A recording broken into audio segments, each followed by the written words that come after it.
Welcome to the What Really Happened radio show. Putting America first, second, and third.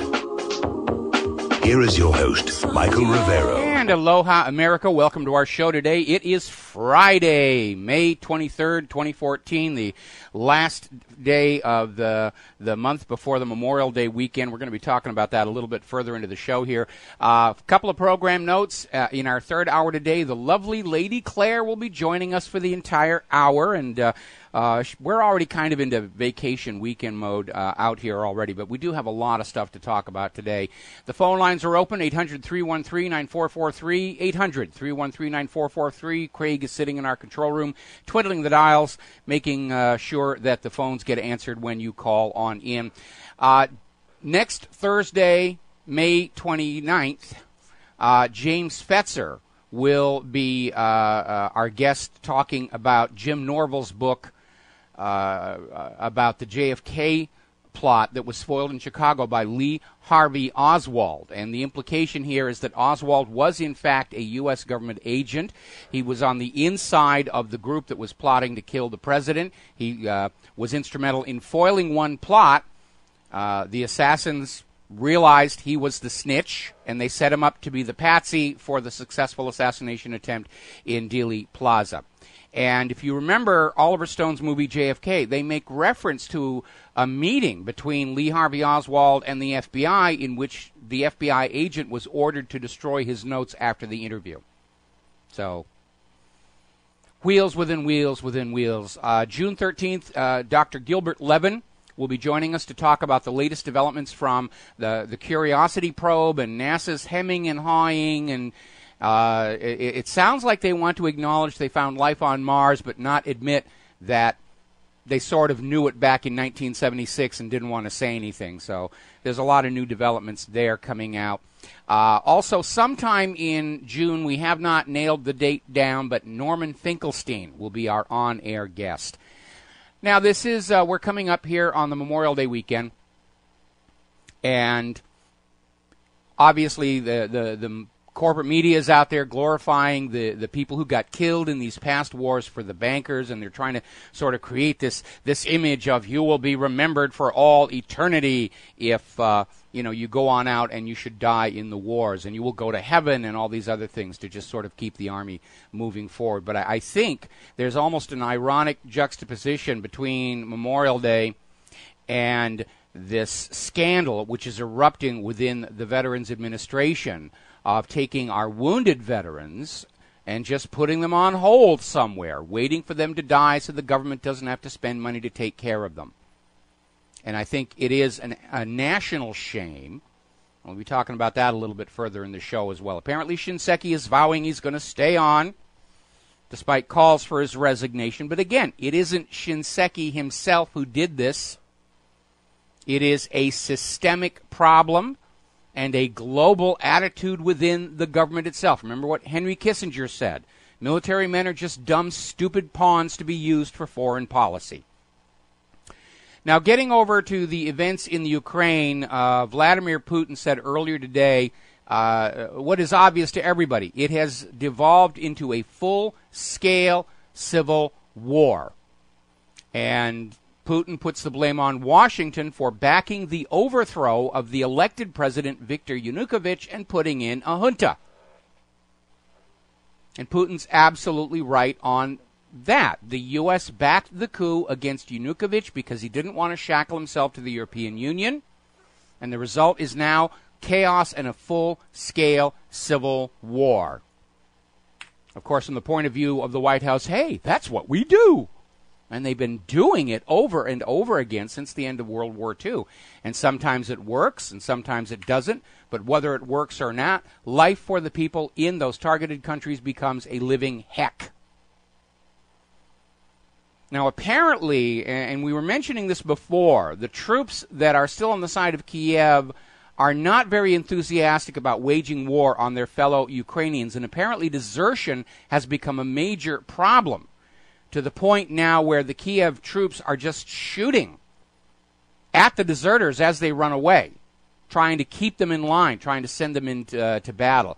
Now, a lot of people are still talking about that bloodbath, as it were, at the Donetsk checkpoint, and how 16 Kiev troops were killed, and Kiev is saying, oh, Donetsk was bad to do it. Apparently, video has surfaced showing that a Kiev helicopter shot up the checkpoint. Apparently, their communication isn't very good, and the helicopter came in and said, oh, there's some of those gosh darn separatists, independent people there, and they're the ones who shot up the checkpoint and caused the majority of the fatalities. At least they're painting them in their national colors again. They stopped painting them to look like they were from the United Nations after they got caught on that dirty trick. Story out of Blacklisted News, of course, Ukraine descends into chaos ahead of the sham elections, and which are supposed to take place this coming Sunday. The eastern half of Ukraine isn't even going to vote in the elections because, hey, it's not their country and their government any longer, from their point of view.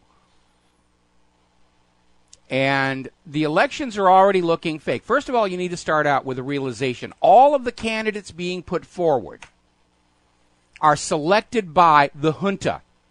So it doesn't matter how the Ukrainians vote, the junta will stay in power. That's the first reason this is a complete sham and a fraud. Now, Obama and Kerry are already out there saying, oh, yes, this is democracy, and the results of this election will legitimize the government. No, it won't. It's theater. It's theater. You know, you get to vote for, you know, one of the already pre-selected ruling elites who will sell your country into the grip of the European Central Bank. That's not really a choice for the Ukrainian people. But I was earlier today sent an email with a camera snap of a computer screen which supposedly shows the list of eligible voters who will vote in the Ukrainian presidential elections. And its name, date of birth, and over on the right-hand side is supposed to be their address of residence. And the address of residence is identical all the way going down the column. So it looks like they're creating voters out of thin air to throw the election to whoever the election is supposed to be thrown. It is. It's a complete fraud. It's as fraudulent as the U.S. elections and just as illegitimate. And the U.S. government's attitude is, oh, yes, we overthrew the government, had a sham election, and that's now the legitimate government. And if you're a loyal, patriotic American, you will believe that this is the new Ukraine. And the Ukrainians have other ideas. Meanwhile, life for the Ukrainians continues to deteriorate rapidly. Apparently, Ukraine is already facing liquefied natural gas shortages in 18 of their 24 regions, mostly in the west, that is still aligned with Kiev. And a big part of that, of course, is that Russia has discontinued the generous discounts the elected government was being given.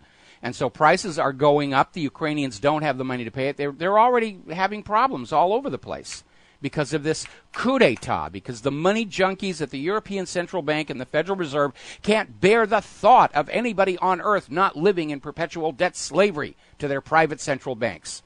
That's what these wars are really all about. Now, turning over to Great Britain, as the pre-election polls indicated, the UKIP party, Nigel Farage's party, scored big, huge gains in the local UK elections. They're calling it the UKIP earthquake.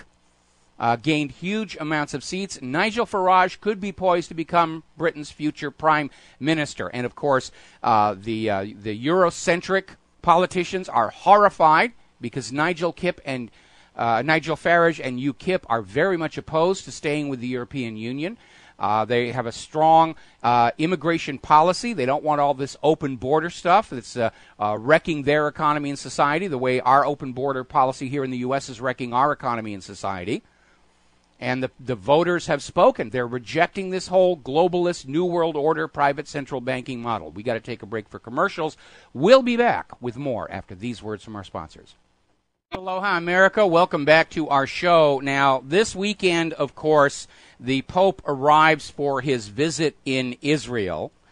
And I'm very nervous about this because the Pope has come out supporting the idea of a separate, independent Palestinian state, which is not going to endear him to the government of Israel.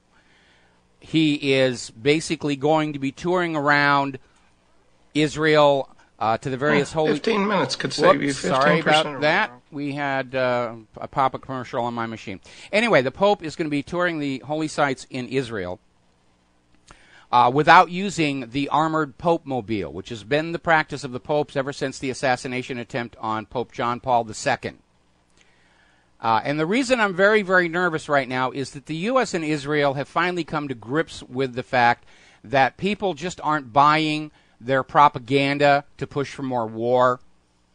And they've been wagging terrorists at us all week long. It seems to imply they're considering a false flag. And very obviously, if somebody were to shoot the Pope and then blame it on a designated target,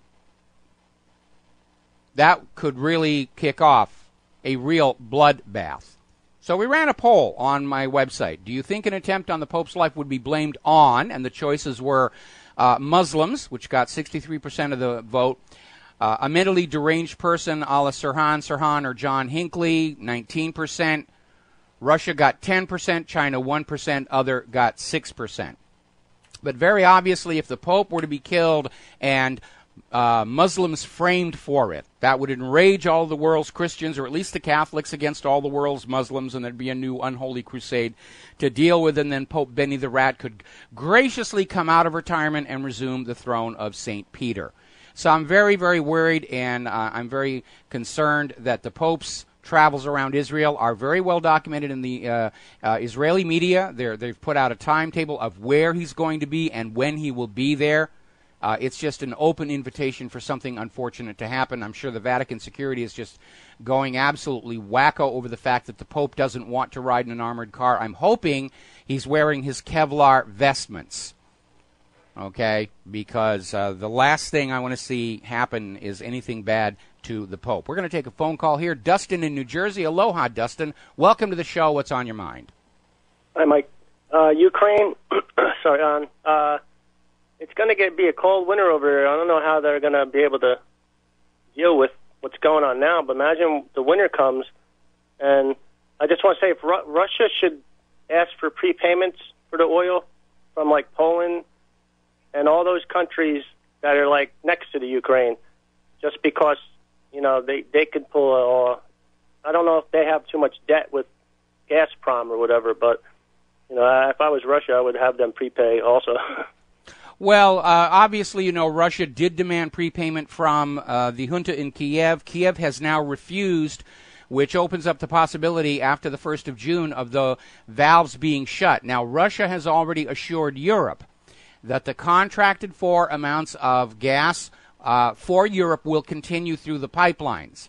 This opens up the possibility of Ukraine, through which those pipelines flow, simply tapping into Europe's gas flow and stealing what they need from Europe.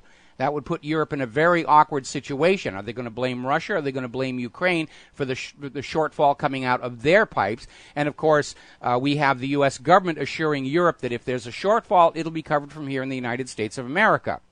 Now, Europe already does not trust that the United States can or will keep that promise for a variety of reasons. For one, the United States does not have enough liquefied natural gas tankers to maintain a supply line across the Atlantic. Second, we are now finding out that for all the fracking that's been going on in our backyards, they're not actually able to get the oil and gas out. We were talking earlier in the week about how out in California they've had to revise downward the amount of oil and gas they're going to harvest from the shale formation out there by 96%.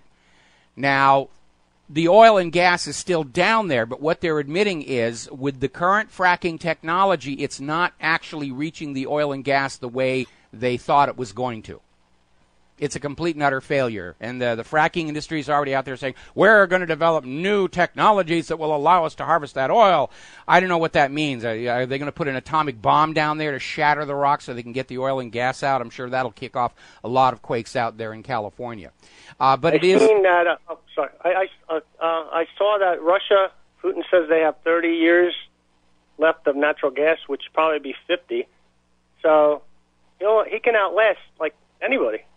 Yeah, much. they can, and of course, I think this is the reason the United States is ramping up the plan to invade Venezuela and take control of that oil and gas. We're literally in a war for oil resources, or at least for what those resources, which currency they're going to be sold for. And the really sick, twisted part of all of this is that if the United States government had taken all the money they're spending on war, if they took all the trillions and trillions of dollars they poured all over Wall Street to prop it up after 2008, they could have built thorium cycle nuclear reactors in 30 cities across the United States of America. They could really make a genuine, sincere effort for alternative energy sources. But the oil and gas companies still have a huge amount of political pull in Washington, D.C. They don't want people going away from their product. That is why so many of these alternative energy projects that we've seen are intentionally set up to fail. So the media can say, oh, well, solar sounds good, but it's not really working. And all these other technologies, they sound good. Windmills sound good, but they're failing. We have to stay with oil and gas, and we have to control the oil and gas of the world. And it's all about, the existing corporations maintaining the status quo. It's a very backward-looking policy. And we know the technological possibilities are out there for being able to have abundant energy without resorting to oil and gas, or even worse, waging wars over them. And of course, another part of that irony is look at how much oil and gas gets burned up fighting these wars. We have, here on the island of Oahu, we have all these military bases, and we're always hearing these military planes flying overhead. And every time there's this huge thundering takeoff, they're burning up more fuel in those few minutes than most of us are using in an entire year. It's just a very, very wasteful thing. But what about all the plastics we throw away? All the phones, people buy new phones every 6 months, and that people don't realize it's all petroleum, plastic bags, everything. Well, actually, a lot of that stuff is now being recycled. Unfortunately, it's creating its own toxic byproduct nightmare to go along with that. But I'm in agreement. I'm not one of these people who has to buy the latest gadget every year when it comes out. I will keep and use something until it's absolutely hopelessly no longer repairable. The problem we have is that all of our modern electronics are intentionally designed to fail within just a few years, to force us to go out and buy the next latest and greatest. It's like Microsoft. Every few years, there's a whole new operating system you must buy, and then you have to buy the latest version of your applications because they won't work on the new operating system. And it's all about maximizing the cash suck from the American people to keep us working as hard as we can just to stay where we were. Not advance, not grow, not to improve our lifestyle, but just to keep up. And it is by design. It's an epiphenomenon of the fascist economic state. Anyway, I'll just say one more thing. Real quick, we're coming up in a commercial. Part of War Book, there's a saying, I forgot exactly how it goes. If you try to control everything, you control nothing. That means you stretch your forces out too far. You basically don't have enough power to control your own land. Yeah, that's exactly right, and I think we're seeing that here in the United States. We'll be back after these words from our sponsors. Aloha, America. Welcome back to the show here. And Senator John McCain is out there just wagging Syrian terrorists. Yesterday on the Senate floor, he was out there saying that the administration's missteps in Syria, meaning we should have gone in and invaded them by now. And he says it will now come to the shores of the United States.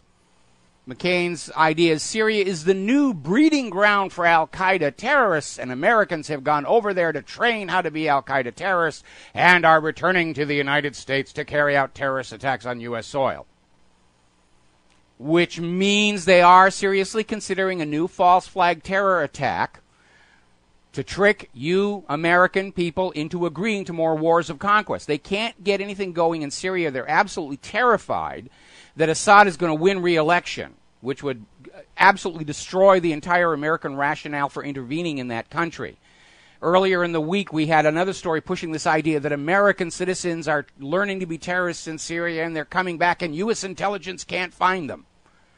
So we may, sometime between now and the Syrian elections, could even see it over the weekend, some big bang, it's a Syrian terrorist, we have to go in and punish whatever.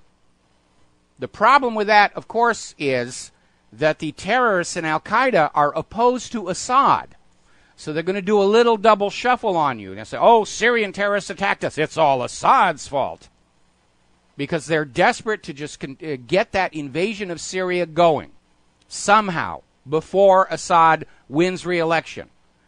Failing that, if Assad does win re-election, there will be some kind of an assassination attempt on him or decapitation strike. They'll just bomb his home with a cruise missile. We had to do it for the Syrian people, for the children, for freedom and mom and apple pie and bringing democracy to those people and all the other piles of bovine excrement they fling at you every time they want to invade another country here. Former head of the NSA, Keith Alexander, is out there on the bandwagon saying more terror attacks are coming our way. You've got to let us go on spying on you or the terrorists are going to get you. Forgetting that only a few days ago, the U.S. intelligence agencies were admitting we can't find these Americans returning from Syria. Now, you can't have it both ways. If there is a terror threat, it means that NSA spy system has failed completely.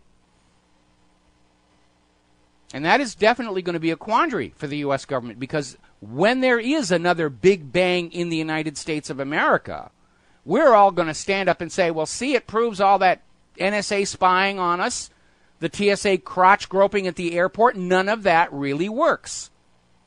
There's really only one way to stop terror, and I mean real terror, not all these phonies running around with a stolen towel on their head saying, I'm Al-Qaeda, come get me. The only way to stop terror is you stop screwing around with other people's countries.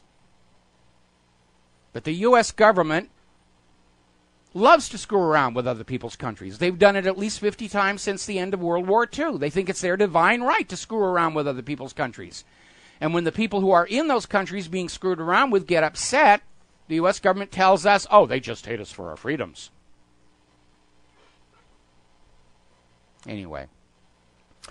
Apparently, this is a story that's coming out of NBC, the National Broadcasting Corporation. Washington worries Boko Haram planning attack on U.S. interests in Africa. Boko Haram is the new Al-Qaeda. They gin these guys up. We know they're protected U.S. intelligence assets because Secretary of State Hillary Rodham Clinton worked to keep them off the terrorist watch list in the U.S. government. Now, earlier this afternoon in Washington, the Foreign Relations Committee of the United States Senate approved 13-2 the Venezuelan Human Rights and Democracy Protection Act. The bill includes sanctions on key members of the Venezuela government and $15 million to, quote, defend human rights and strengthen the rule of law. Gee, I hate being right all the time. The U.S. government is going to try and overthrow Venezuela yet again, to take control of their oil resources, to bring them the blessings of private central banking, and to make sure that that oil is sold to the rest of the world only for the U.S. dollar.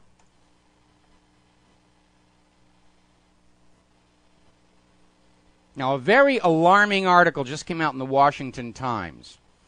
Apparently, President Obama, in some of his more recent speechifications, is out there saying that it's the fault of the founding fathers of the United States that he can't get anything done. And he's talking about the structural design of Congress is the problem. This should worry us all. This is the beginning of the administration's attack on our constitutional system. That gridlock, as Obama describes it, was intentionally built into the congressional system to prevent an autocratic leader from simply doing what he wanted. Obama just wants to go on out and do what he wants. Sign executive orders, have a death list, and just go on doing all of that. And Congress is just getting in his way. That Bill of Rights is getting in his way. They want to find some way to get rid of it. And this speech by Obama betrays that agenda. He can't run the country the way he wants because those founding fathers just set it up screwy. Well, anybody running for elected office Okay? If you don't want to play by the rules of the Constitution and the Bill of Rights, find some other line of work. Open up a bordello or something. But don't run for office in the United States of America, then get into office and say, hey, I don't like the rules I'm being told I have to play by, and I'm going to get around them. I don't want you to have freedom of speech and be able to complain about how bad things are. I don't want you to be able to challenge the lies of political speeches. I certainly don't want you opposing my drone strikes into other countries we're not actually at war with. Remember what Bush said, the Constitution's just a blankety-blank piece of paper.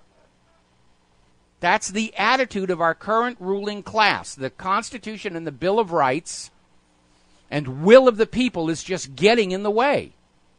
And they've already succeeded in pretty much disconnecting you, the American people, from the political process. We had that study done by these two universities that said right now the big money is controlling policy in the United States government, whether it's Wall Street's money or Israel's money or the military-industrial complex's money or Big Pharma's money.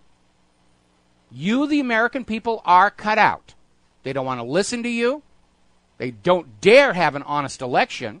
And as we saw in 2008 and 2012, any politicians genuinely interested in running the nation for the general good are not going to be allowed to play. We saw that with Ron Paul. Now, I am going to have to do a little tip of the hat here to CNN, who, possibly embarrassed by their obsessive Flight 370 coverage, have actually gone out and reported very honestly on this recent situation with Israel and Palestine, where these Palestinian protesters were simply gunned down in cold blood without actually presenting any kind of a threat to the Israeli soldiers. Israel's story is they were only shooting rubber bullets. And what Israel means by a rubber bullet is not the big, puffy rubber bullets that are used for crowd control in the United States. They're talking about ammunition that fits their regular guns that has a steel core with a rubber coating. And those can be lethal. But CNN actually aired a video of somebody digging a bullet out of a backpack where it had become trapped and showing it to be a full metal jacket military round. And so I'm sure Israel's going to be screaming that CNN are just a bunch of anti-Semites who love Hitler and want to throw Jewish babies into the gas chambers. But Israel's clearly losing control, not only of the U.S. corporate media, but even the U.S. government. People are pulling back and saying, look, this has gone on long enough. We've propped up Israel financially and militarily and politically for 60 years, and if they can't take their first steps on their own by now, they're never going to. Now, I do want to talk about the Veterans Affairs scandal. I'm very angered about this. Now, I myself am not a veteran. During Vietnam, I had an occupational deferment, but I knew a lot of people who went to Vietnam. Some didn't come back. Some didn't come back all the way.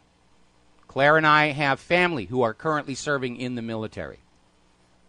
And this outrageous idea that the government doesn't want to spend any money to take care of them, so they're just put off in waiting list limbo, secret waiting list limbo, in the hope that they'll die and stop being a liability. It's infuriating. Now, apparently the House of Representatives passed a bill to increase VA Department scandal accountability. The Senate just blocked it. Led by the Democrats. We will be right back. Aloha, America. Welcome back to the show here. Now, last night on The Daily Show, and I just sort of tuned into it kind of by accident because I've sort of been wandering away from Jon Stewart. He did this wonderful piece at the opening of the show, complete with all kinds of visual effects to do sepia tone, and he basically went back over the long history of how the U.S. government has maltreated veterans all along, all the way back to the American Revolutionary War, where the government made all these promises. If you'll go off and fight and you come on back, we'll take care of you. And then they broke those promises to the point where the veterans of the American Revolution at one point took the Congress over to say, hey, you made these promises. We demand you keep them. Talked about the World War I bonus army. And I think what he was trying to do was take the heat off of his buddy Obama by saying it's been going on all along. But I think from the point of view of the veterans who were watching that show, I think they made the matter much, much worse Because, yeah, this has been a problem all along. And for you young people who are of military age and desperate for employment, you're actually considering signing up with the military. And for you parents of young people in that situation, you need to understand that all of the promises made to your kid to get them to get into that uniform are worthless, utterly worthless. The promises they make about taking care of you after you get back, they can renege at any time. Once you come back from the war zone, you're of no more use to the military system, and they don't want to have to spend any money on you at all. And by the way, there was this interesting court decision some years back where military recruiters were making promises to kids. If you enlist now, I guarantee that you will be given training as a nuclear technologist, or I guarantee you'll be a pilot. And the kids would sign up, and they wind up basically changing oil on Jeeps for their entire tour of duty. And so some of the kids came out and tried to sue the military recruiters for false promises. And the courts ruled, and keep this in mind, promises made by military recruiters are not legally enforceable. They can say anything to your kids they want to get that signature on the enlistment form, and they will not be held to account for it. And Jon Stewart hammered home an important point. This has been going on all along. When you young people are in that uniform and you're out there conquering the territory that the bankers want conquered, they'll give you money and tools and weapons and everything that they think you might need. And a lot of junk you really don't anyway, but that's another story entirely. But once you are wounded, once you have finished your term of enlistment and you come back home, you are of no more use to the military-industrial complex. You are a liability only, a financial liability, and they will do whatever they feel they need to do to keep the books balanced, which is what's going on right now. And I am furious over this. I am furious. And as I've said earlier in the week, even if you disagree with the wars, and I do, most vehemently, we as a nation do have a moral obligation to take care of these kids who put on that uniform, took those vows, kept their promises to a degree we don't see in Washington, D.C., and paid a very heavy price for that commitment. We do have a moral obligation to take care of them. We expected the government to keep that promise for us. We expected the government to take care of our returning veterans because the government said they were going to do it, and they're not. And the burden for caring for these veterans is now falling to we, the American people. And Claire and I are dealing with a lot of homeless and hungry veterans in these food programs. But while we pick up that burden, we should hold the government to account for the promises it made that it has not kept. We're going to take a phone call. Art off the grid. Aloha, Art. Welcome to the show. What's on your mind? Hey, Mike. You mentioned Obama being upset because the founders made it impossible for him to get anything done. Mm-hmm. Almost as if he's saying, they must have had a conversation back then. There's going to be this fellow who's going to come along in a couple hundred years, and we want to make sure that he can't do anything. So here's what we're going to do. Yeah, and he's going to be black. So let's mess it up for him. Yeah, right. Well, let's look at a few aspects here. Let's go back to September 11th, 1991. Now, bear with me here. Yep. George Bush gave that wonderful speech exactly 10 years prior to the attacks on the World Trade Center and the Pentagon and all of this about a new world order.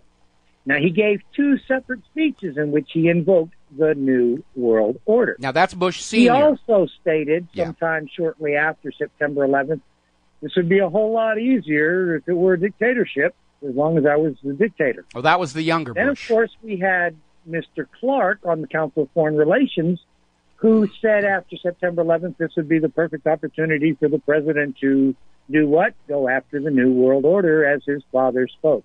Now, let's look at Obama. He loves the fact that he has pen and he has phone. and he will go around Congress by writing executive memorandums, executive orders, and Mm-hmm. However, let's not forget, it wasn't long ago, and I was floored when I heard this, Obama gave a wonderful speech where he talked about order, in which he said, quote, or as close to quote as I can possibly get, the only way, and pay attention to the words here, folks, because language is impossible, and there are a few key words in here that you really got to catch.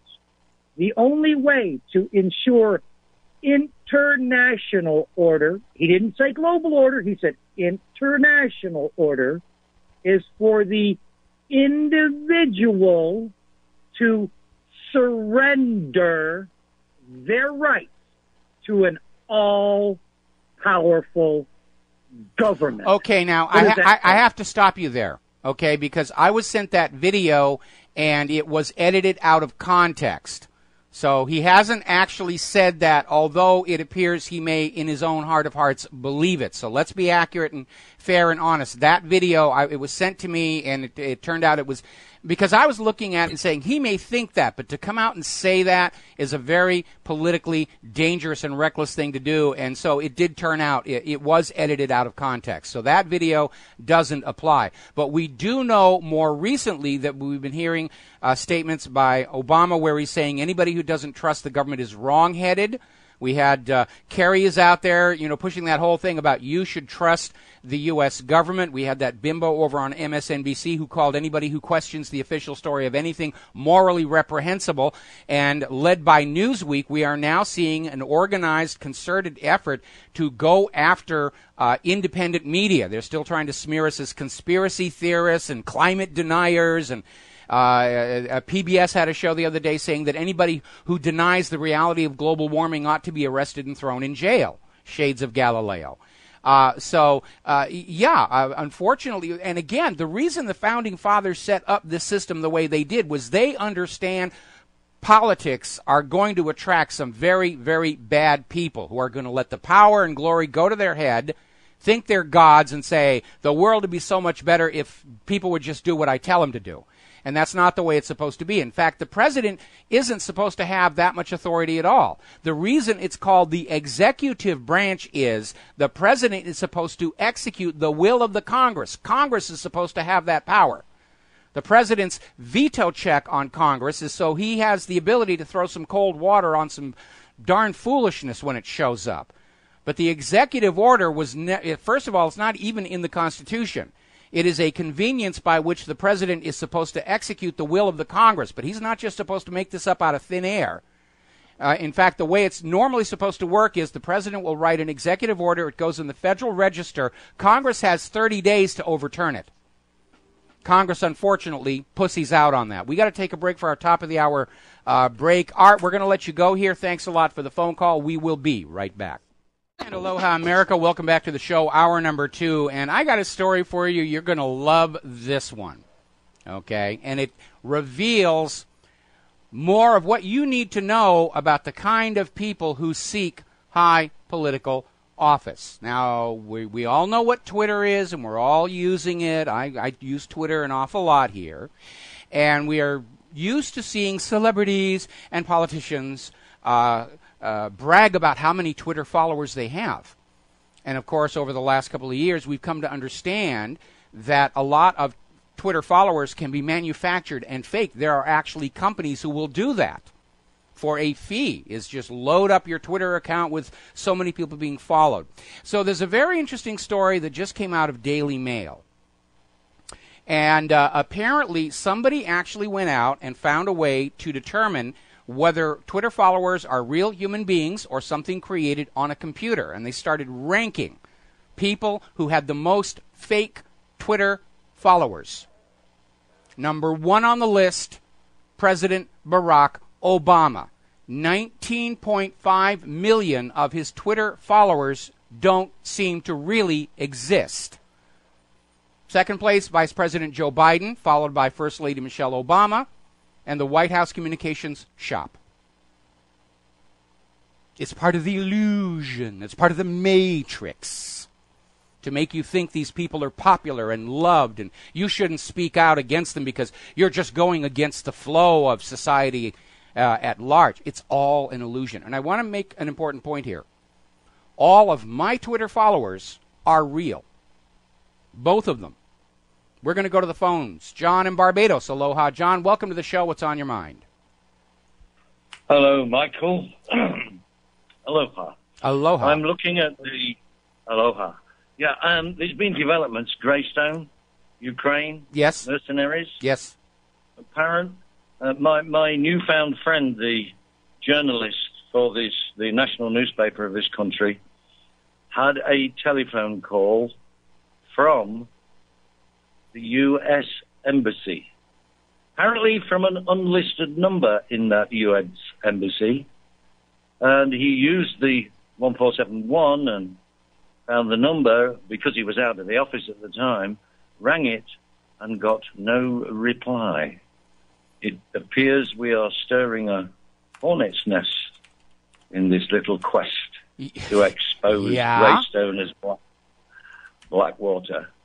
Now, he phoned me this morning, my new friend, phoned me this morning just to let me know. I sent him a load of information on Greystone, and he'd received it okay.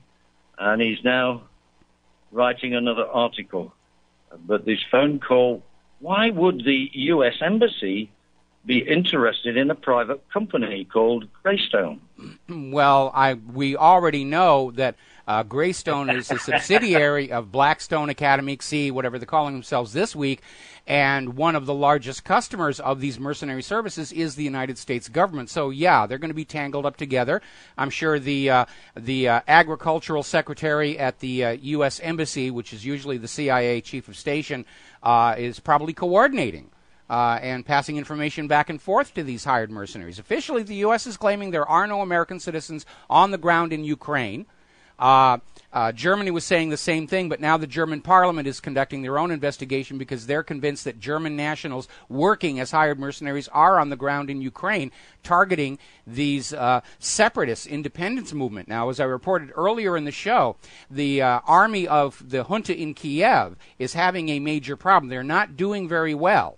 The Ukrainian soldiers are not eager to fire on their fellow Ukrainians, and desertion has become a major problem. Not just all these intact units that are moving over to join with the independence people, but just regular rank and file are deserting, and they're trying to shoot them as they run away. That's how bad it's falling apart over there. Well, there was a bit of an irony in my voice when I said, "What does it have to do with the American?" I did catch that. I did catch that. Yes, I was just trying to fill in some background information here. Yes. Anything else? But anyway, yes, this seems to be a problem because the information I now have is that some of these captured mercenaries have been identified by the Russian separatists, and this information has been passed through to the Russian administration, and now we're getting confirmation. I think very shortly they will be releasing names. Well, that will certainly be an interesting story. I hope they hold it till Tuesday so it's not lost in the weekend revelries. But obviously we'll be keeping an eye out for it, and we'll be posting it to whatreallyhappened.com. And if we do get those names, we will make a story of it on Tuesday when people are back paying attention. Yeah, the other news is it has created a stir in the Parliament here, in the members of Parliament. So I will keep you up to date as we go forward with this. Please do. Please let me know the information you get. John, I'm going to let you go here. We're coming up on a commercial. I'm going to try and sneak in one more phone call. Obi in Colorado. Aloha, Obi. Welcome to the show. What's on your mind? Well, I wanted to comment to you something that Obama did say that kind of, to me, confirmed that he knows that somebody else is really in charge, not him. When it was in the primaries and it was coming out that some of the early primaries may have been being rigged against Ron Paul, he outright made a comment that the powers that be do not want Ron Paul being president. And the way that he said it, you could really infer that he was talking about somebody else who were the powers to be, not him. Well, obviously Israel did not want Ron Paul anywhere near the Oval Office. The Federal Reserve absolutely does not want Ron Paul anywhere near the office. I think if Ron Paul had succeeded in winning either the 2008 or 2012 primary, they probably would have taken a shot at him, the way they shot Bobby Kennedy out of the race when it looked like he might win. Yeah, and it was just, to me, it was like the international central banking system who really runs everything. Those are the people that really didn't want Ron Paul in, because he was going to, systematically get rid of the Federal Reserve. Mm-hmm. And, when they did the big bailouts, and it was asked to Bernanke when he was in front of Congress, where a lot of the money went, and they knew it went to Europe, Bernanke wouldn't answer even where it all went. So, the whole central banking system around the world is one system. It's not separate systems. And it just, those people didn't want Ron Paul in office, and it's, it goes to the votes being rigged. I mean, the only way we can take our country back is we got to take our votes back. Well, that's one of the steps that we need to do. When we're talking about the blueprint for the new America, we have to have an absolutely verifiable, fully transparent, auditable, double-check, back-check election system. And it is possible to do that. There was a system called True Vote that seemed to be really pretty much rig-proof until the guy who invented it died in a strange accident. And we need to get rid of those electronic machines. It should be absolutely visible from beginning to end. And I will maintain, and this is going into the blueprint for the new America, if the government cannot prove the honesty and accuracy and fairness of the elections by which they claim authority over the people, then the people are neither legally nor morally obligated to obey that government, to pay that government's bills, and certainly not sacrifice the lives of their children in that government's wars. I agree, Michael, and I'll let you go on that note. All right, thanks an awful lot here. That was Obie in Colorado. Story coming out of 12160. All those fusion centers that are part of this giant NSA computer keep watch on you system. And it is keeping watch on you. They've already admitted they can't even begin to find any Syrian terrorists coming into this country. And apparently these fusion centers were deployed specifically against the Occupy movement, peaceful protest, and political dissidents. All of this money was spent, has nothing to do with crime or terrorism. It's about spying on Americans to make sure they're not thinking those double plus ungood thoughts. Didn't work. We're still out here thinking them. We'll be right back. Aloha, America. Welcome back to the show here. And I'm just now posting this video from Democracy Now! And we had actually covered this a while back, along with all these other abuses of veterans. There was another scandal in which military people who had served in combat, just as they're about to get out, the military command would try and find some way to give them a dishonorable discharge. Because once you have that, the VA isn't responsible for you anymore. It was another way of controlling costs. These people who served, did the combat, and then, they're getting close to getting out. They'd maybe get into a fist fight from all these SSRIs they're pumped up with, or PTSD. And the military would declare them dishonorably discharged in order to strip all the benefits from them. Just another way of screwing the veterans to save a few bucks so they can buy more grenades or something with it. We're going to take a phone call here. Tony in Indiana. Aloha, Tony. Welcome to the show. What's on your mind? Yeah, hey, Mike. Thanks for taking my call, getting a chance to talk to you again. A couple things, if you don't mind.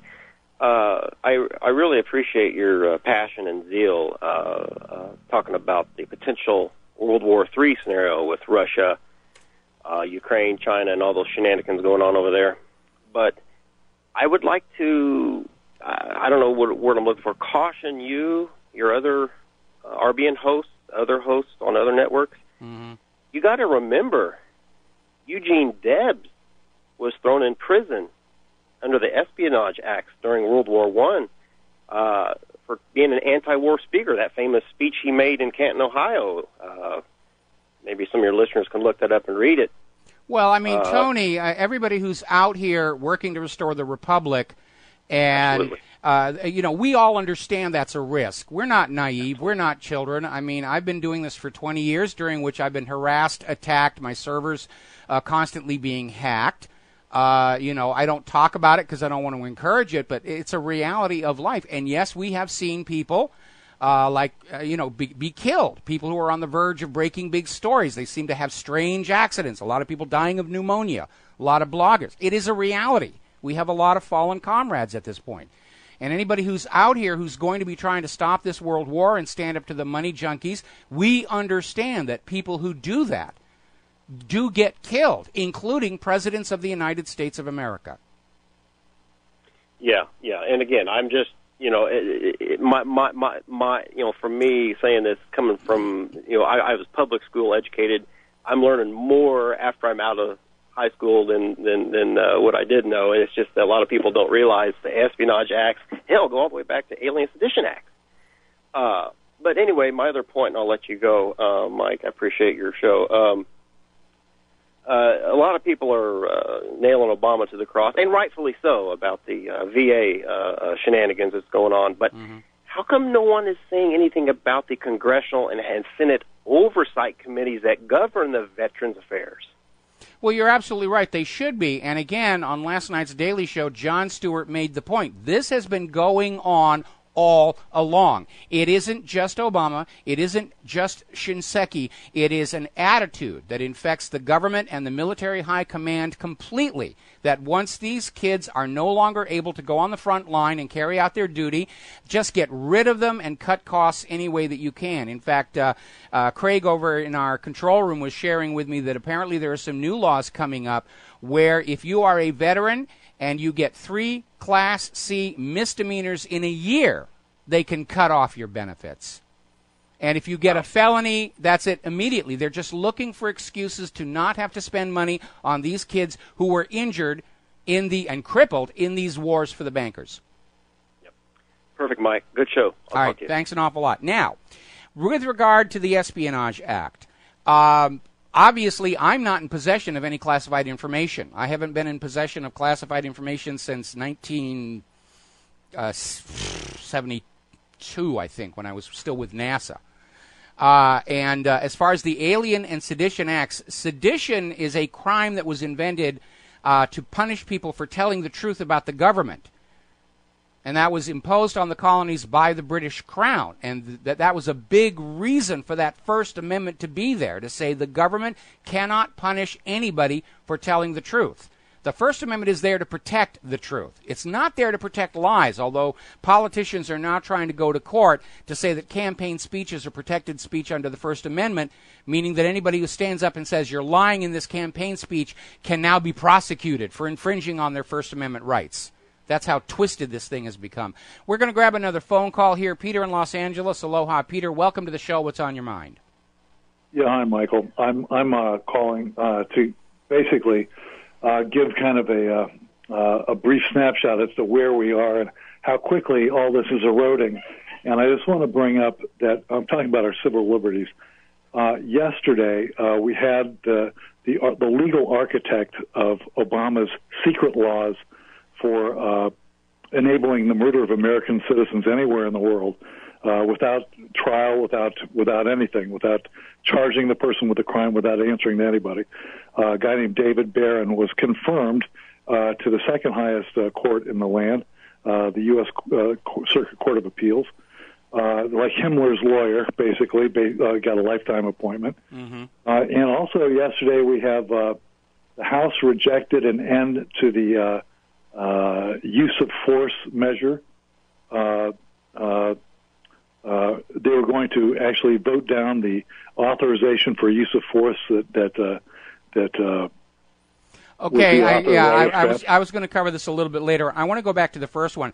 The guy who wrote this still classified but soon to be released probably after heavy editing memo that says it's legal for Barack Obama to send drones into countries that we're not at war with and kill innocent people. His new position, he is now basically in the running to eventually be a Supreme Court judge. And that's a very scary situation. When you have a guy like that who says, yeah, the president can kill whoever he wants to kill, including Americans, and he's aiming at the Supreme Court, that's a bad sign. Now, getting on to this other situation about the NDAA, there was a proposed amendment that would end the indefinite detention authority, to where the government can grab you and lock you up, and you don't get a trial and you don't get a lawyer. They're just going to hold you for however long they want. There was a new provision in the NDAA to take that out, and that had to be removed before the Congress would vote it through. So Congress has just rubber-stamped President Obama's ability to grab anybody he wants for any reason he wants and lock them away from the public, like he's doing with all of these people down at Guantanamo. Even though the military tribunal has said that at least 1/3 of them are innocent of any wrongdoing against the United States of America and recommended their release, the White House is insisting they be kept locked up. We know why. With the revelation that those 3 hunger strikers, we were told all committed suicide on the same day, were actually tortured to death. Anybody gets released from Guantanamo, gets interviewed by the media around the world, and it's going to just be hammered in front of everybody's face. The U.S. government tortures people to death. That's absolutely right, Michael. And how these guys can justify this, David Barone, who has now a lifetime appointment, how he can, what legal contortions and moral contortions can he, go to justify, murder without any sort of legal recourse at all. It's kind of reminiscent of Dershowitz when he came out and said that torture was legal. Remember that? I remember that. Both of them I Harvard, remember by the way. Now, so now we've been told that they're going to release this memo that says these drone strikes are legal, and they're probably doing a last-minute rewrite on it right now. But there Can I make a point on that? 10 seconds. All right. He said he was going to release it, but he didn't say when, and he did not release it before the vote. So. Okay, we got to take a break for commercials. Thank you, Peter. We'll be right back. And aloha, America. Welcome back to the show here. Down in Thailand, the coup that was not a coup and then was a coup again is moving forward. The chief of the Thai army has now declared himself the acting prime minister. And so apparently they're trying to calm the situation down there. But again, the people of Thailand just got fed up with their corrupt, illegal government. We're seeing the same thing starting to happen down in Mexico. We're on the doorstep of seeing the same thing happen here in the United States of America. The world has, in fact, gone through a global political awakening to the reality of what's been going on in their lives. They've all taken the red pill, to mix my metaphors. They're all realizing that all of these government and banking entities are not there to take care of them, but to loot the people and just send them off to war and just play their little imperial games across the globe.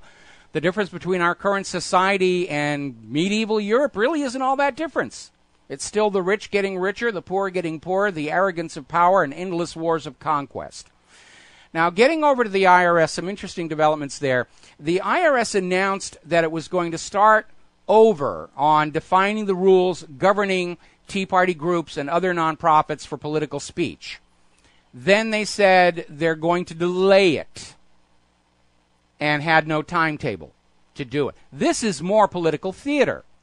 It's just like when the House passed that watered-down USA Freedom Act, the only thing it does is try and convince Americans that, hey, the NSA isn't spying on you anymore, honest and for true, so you don't need to take steps to protect your private data from the government that wants to loot your business secrets for their own personal profit.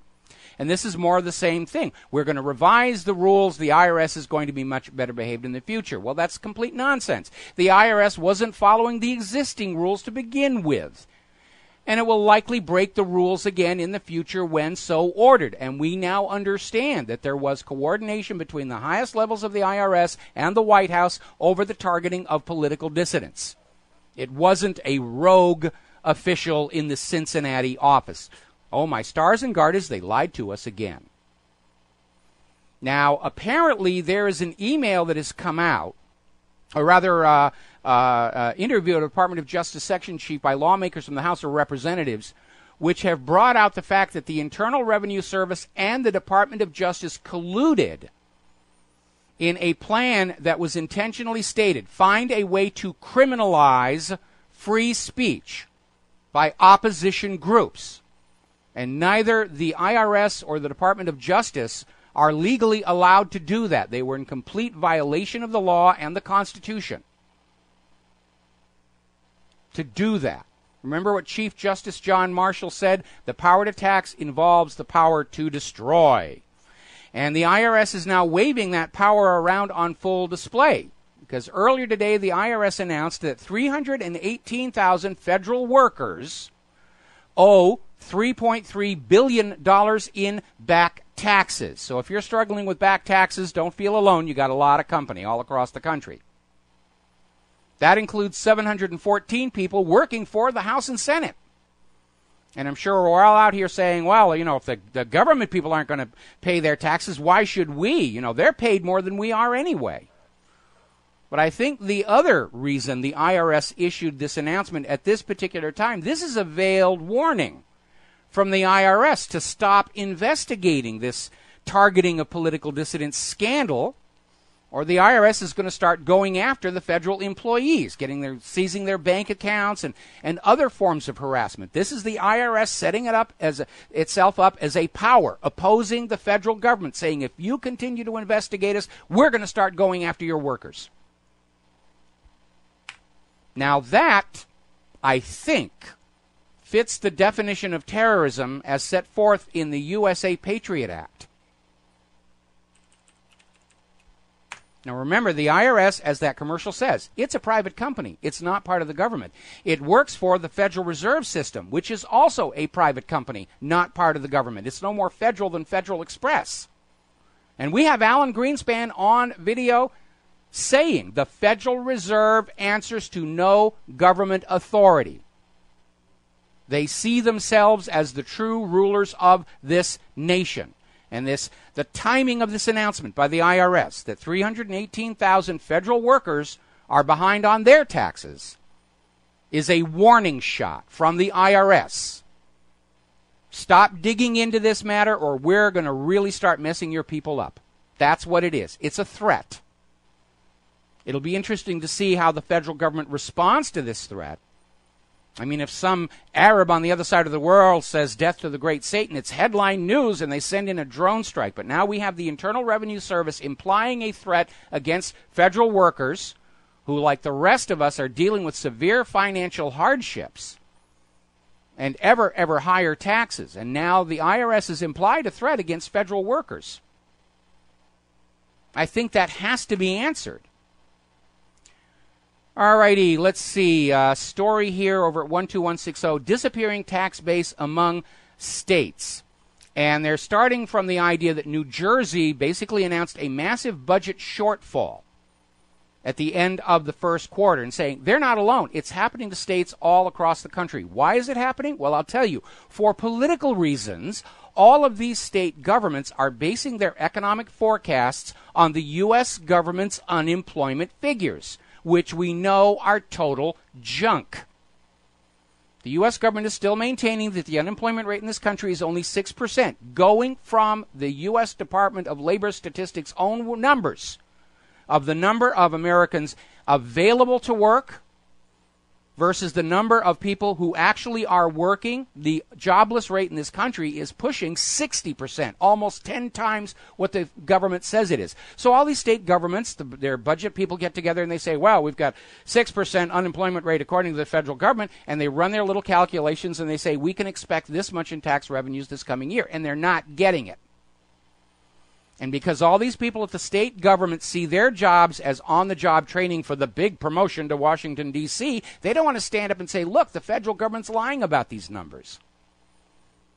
So they raise taxes again to try and cover the shortfall. They cut public spending again to cover the shortfall, and the people suffer for it. And politics goes on as usual. Story out of PatriotRising.com. Expect more cities to go to face bankruptcy. They have to. They have to. They're caught between this rock and the hard place. They're being told to run their budgets as if there's only 6% unemployment instead of 60% unemployment. And they're getting into trouble. Detroit has already gone bankrupt. Flint is next. New York City's in trouble. The whole system is shutting down because the flow of money is now confined primarily to Wall Street and Washington, D.C. It's like tying a tourniquet around your neck to keep all the blood trapped up in your brain. And the brain's getting all the nutrients and all the goodies and all the oxygen. And for a while, it's going to feel pretty good. And then the rest of the body starts dying, and the brain says, I don't feel so good, and I don't understand what happened. That's what's going on economically in this country. An economy is a system, and for the system to work properly, money must be flowing freely at all levels, and it must be flowing into all necessary sectors of investment, not just the get-rich-quick schemes, and not just the money junkies. Everything the federal government has done since 2008 was absolutely the wrong thing to do for the good of the economy as a whole. It was perfect for Wall Street and the money junkies and bad for the nation. And they can't pretend that's not true. They're still there, oh, we're in a recovery. It doesn't matter how bad things are going. We're still in a recovery, and you will believe us or you're wrong-headed, according to Obama. Hewlett-Packard is planning another 16,000 layoffs, and I'm really sorry to see that. I have kind of mixed feelings about Hewlett-Packard. When I was very young and still with NASA, they made the best. Calculators, desktop computers, it was amazing. The stuff would last forever. And it didn't have bugs. It was quality. It represented the best of what American technology and manufacturing could do. Then they went through that dark period with Carla Fiorini, who was the CEO, and they started getting components made in places like Hungary. And we almost lost our commercial production business when we started it because we bought all HP equipment. Locking up wouldn't work. This wouldn't work. The CD burners would last only 2 weeks. They're a little better now. I've had a chance to have some of their latest product in my hands, and it looks like they're coming back from that dark period. But I'm sorry to see that 16,000 more technology workers are going to lose their jobs here. By the way, if you're planning barbecues over the holiday weekend, you might want to brace yourself before you go to the supermarket. The USDA is warning of sticker shock on U.S. beef. And they're saying it's all because of the drought out west, and that's all the fault of global warming. And no, it isn't. It's the fault of the neglect of the aqueducts and irrigation systems. We got to take a break for commercials. We'll be right back. And aloha, America. Welcome back to our show here. We're coming up on the top of the hour, and the lovely Lady Claire. Now, Jim Willie is over there on, it's a YouTube video, talking about how this new Russia-China alliance is going to destroy the U.S. dollar as the global trade and reserve currency. It is now inevitable. And for a very fundamental reason. The rest of the world understands that a monopolar global currency hands the owner of that currency a tremendous economic advantage. Whether you call it interest payments or a mafia-like piece of the action, the U.S. financial system has become dependent on making money off of commerce happening in countries all over the world in which they're not directly involved. Because everybody has to come to the United States of America and either borrow U.S. dollars at interest or provide real manufactured goods and agricultural produce for those little ink and paper tickets before they can do business anywhere else. That is the heart of the United States imperial control over the world. And the world is pretty much sick and tired of it. And the other reason why there is a problem out there is because all of this quantitative easing and runaway printing has led to a loss of trust in the U.S. dollar. Plus, if you accept a dollar in commerce, you can't bring it back to the United States and get anything of value for it. America's manufacturing is in decline. The products that are made in America are worthless. Remember that recall from Office Depot? Can't even make a chair anymore. The top of the chair is falling off and people are getting hurt.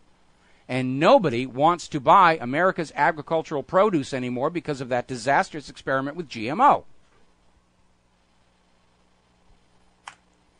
And so they just want to change their currencies back and forth, and there really is no reason for countries to not carry out commerce over their border with whatever currency they choose to accept. Money is whatever the two trading partners say it is, whether it's dollars, the ruble, the yuan, pretty seashells, pounds of salt, the Ron Paul dollar. Whatever you agree to use as a medium of exchange, that's the money. It is only the threat of U.S. military force that has coerced the world into continuing to say, yes, when we go across the border, we will obediently use the United States dollar. And they're fed up with it.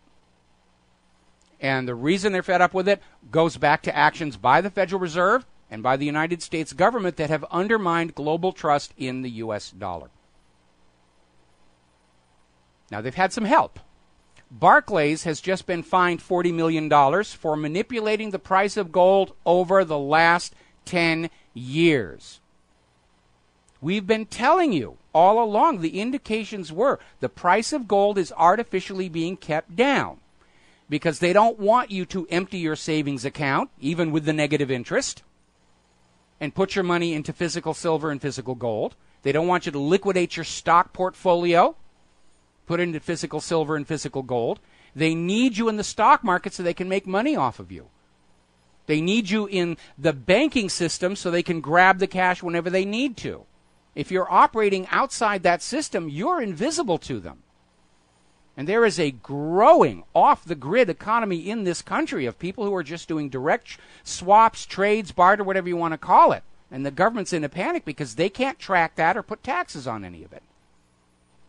And, of course, for those banks that act as bullion depositories for other countries, they need the price of gold absolutely crushed if they're going to have a chance to buy back the physical gold to replace the bullion that they've been playing games with. And again, if you have not caught it, they're still rerunning it. The H2 History Channel, America's Book of Secrets, they're rerunning that gold conspiracy episode, and you should take a look at that because that is all really going on. The New York Federal Reserve can't return the gold bullion they were storing on behalf of Germany and other countries. And when you are a bullion depository, it's not like a bank where they take in your cash and they loan it out. A bullion depository operates like a safety deposit box. If you go into a bank and you rent a safety deposit box, you can put your gold and silver in there, your grandmother's heritage bracelet, whatever else you want in there. And at any time, you can walk in and get that back. So Germany put a big chunk of their sovereign gold bullion into a safety deposit box in the basement of the New York Federal Reserve. And when they went to get it back, the New York Federal Reserve said, no, you got to wait 7 years. And Germany said, can we at least look at our bullion? And the New York Federal Reserve said no. So imagine going into your bank and you tell the bank you want to go to your safety deposit box and they say, sorry, we can't let you do that. I'll tell you what, we'll bring out the box and we'll open it and you can look at it from a distance and see there's some gold-colored things in there and there's a bracelet that kind of sort of looks like the one that belonged to your grandmother, but that's all you're allowed to do. And now you understand why these other countries are very upset. And the only way the New York Federal Reserve is going to prevent a gold run on their vaults, along with the Bank of England and the Bank of France, who seem to have been playing the same games, is they've got to find a way to buy physical gold as cheaply as they can. And that's another motive for all of these people to be manipulating the price of physical gold down as low as they can.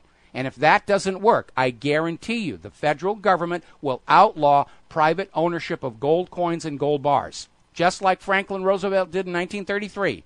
You'll be ordered to turn them in to save those poor bankers from their own misdeeds, and they'll give you a nice stack of ink and paper things in exchange for it. By the way, if you are able to invest in physical silver and gold, I recommend you go over to the Republic Trading Group. They have ads at my website and at the top of republicbroadcasting.org.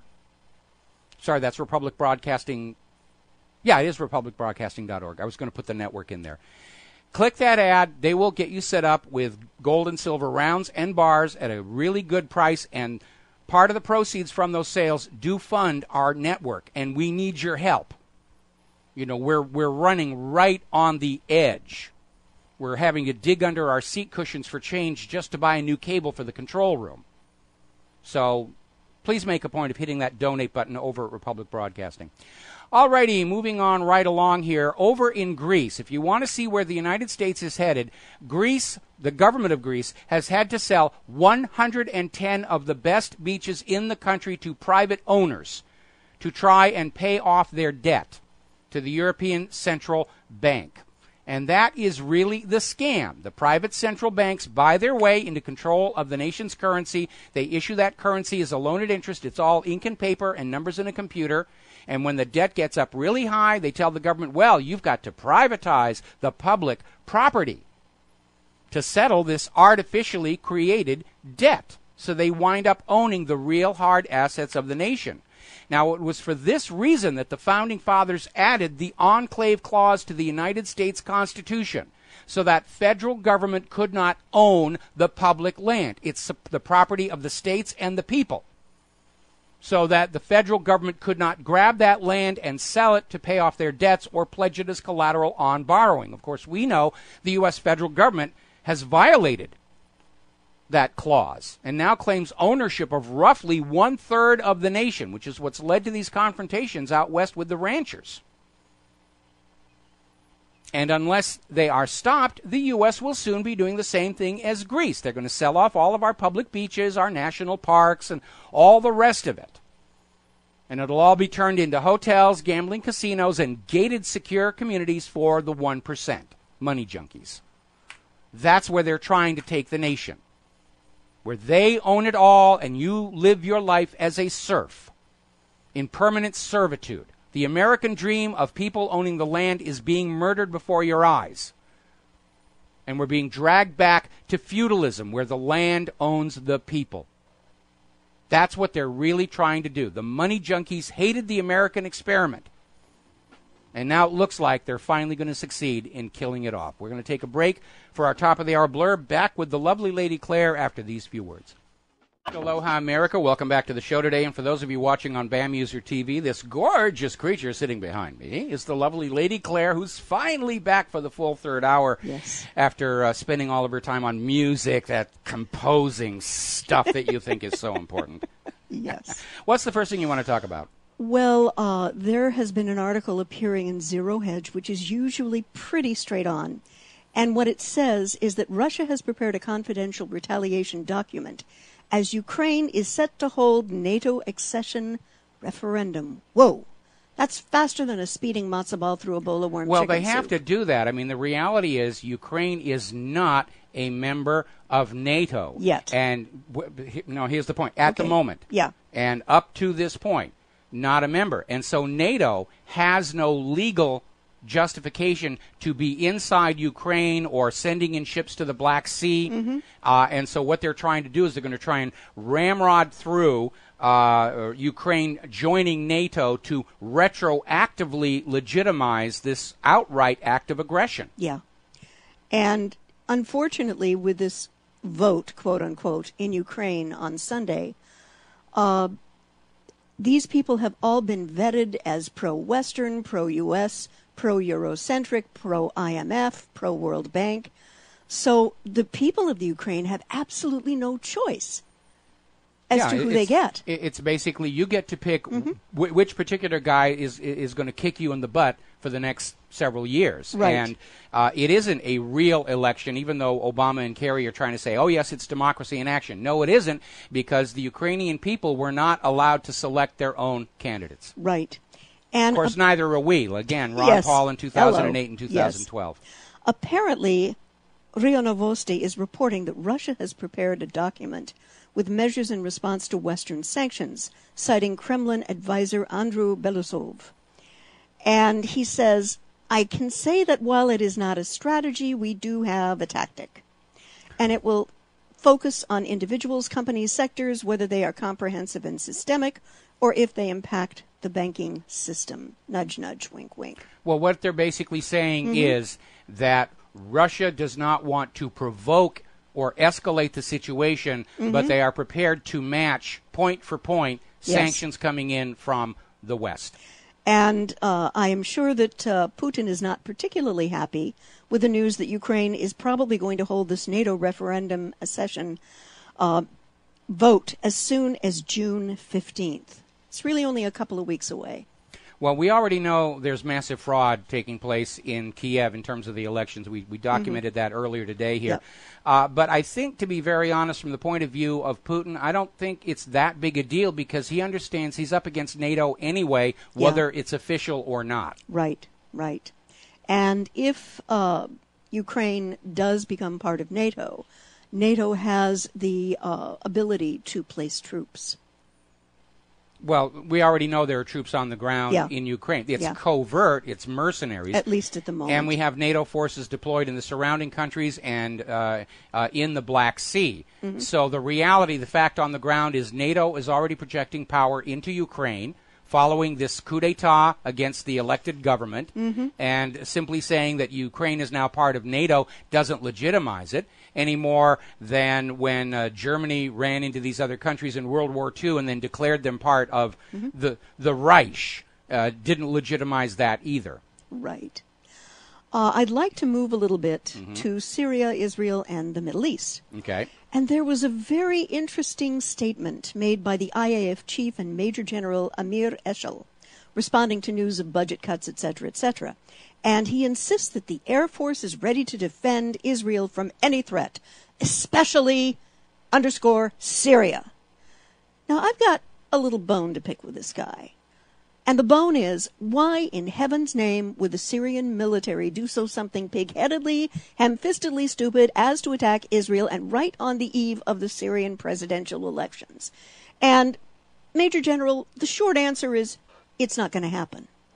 But there is something that our listeners and readers need to be made very aware of. There is going to be a huge military exercise starting in Jordan, which runs from May 25th through June 8th.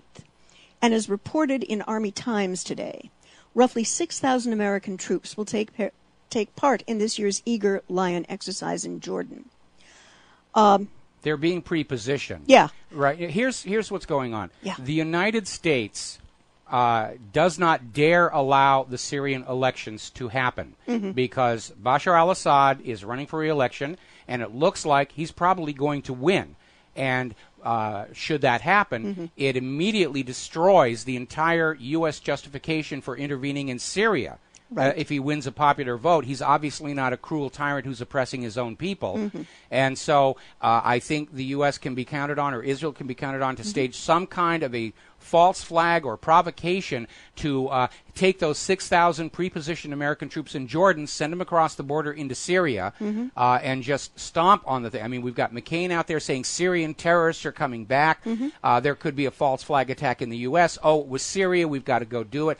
If by some chance the election in Syria does happen and Assad does win, I think we can pretty much count that he will either be immediately, there'll be an attempt on his life, either through assassination or a decapitation strike, meaning drones and cruise missiles into wherever they think he happens to be standing at the moment.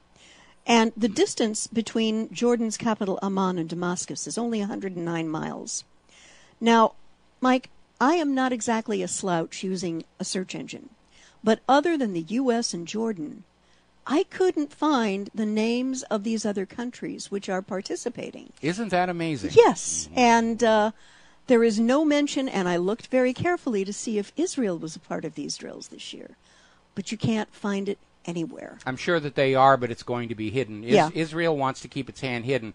But it does look like something dramatic is going to happen to Syria to try and head off that election, which will be a huge political embarrassment for the United States. Yeah, and, I would say to this Major General, should there be an alleged attack against Israel, the first thing thinking people will understand is that it is a false flag created by Israel to be blamed on Syria as the pretext for an invasion to stop the election. Well, it's not just the election, it's not just Syria. This entire war agenda has to proceed from success to success to success. The first loss is going to be the last one, because at that point, support for continued wars is going to evaporate. Not that there's that much of it here right now.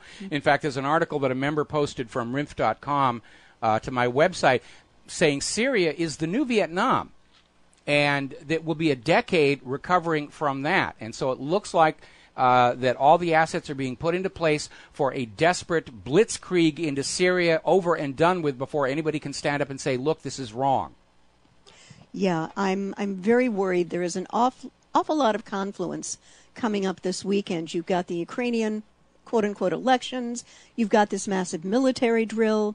You've got the Pope visiting the Middle East, Jordan, and Israel. Just a lot of stuff going on at just about the same time. Yeah, and the Pope makes a really convenient target for some Syrian Muslim to assassinate. But the weird thing is, in Arut Shiva yesterday, there was a note stating, an article stating, that the Pope is going to ask for a free and sovereign Palestine to live in peace and harmony with the government of Israel. Now, why would any intelligent Muslim, when that is coming out of the Pope's mouth, say, I've got to kill this guy? There's no logical reason. No, right? There is no logical reason. But again, at this point, the people who are behind this war for the dollar, the war for the petrodollar, the war for Israel's designs in the Middle East, they're desperate. The wheels have come off the war wagon. Yeah. They can't lie us back into support for continuing the wars. They're basically at a point where they have to do something incredibly dramatic, history-changing, and I'm just very, very concerned about the Pope being there. I'm concerned about John McCain screaming that Syrian terrorists are on their way here to the United States to carry out an attack. I'm very concerned about these darned exercises, I will tell you. The indications are that they're getting ready to do something really dramatic. We got to take a break for commercials. We'll be right back. And aloha, America. Welcome back to the show here. And what was the next thing that you wanted to talk about? I wanted to talk about a judge reversing her decision of 2 days ago and saying that force feeding of a Gitmo prisoner was perfectly all right. What she did, and this is U.S. District Judge Gladys Kessler, she temporarily lifted a restraining order that had stopped the U.S. military from force feeding a hunger-striking prisoner at Gitmo Bay, saying the man's life hung in the balance.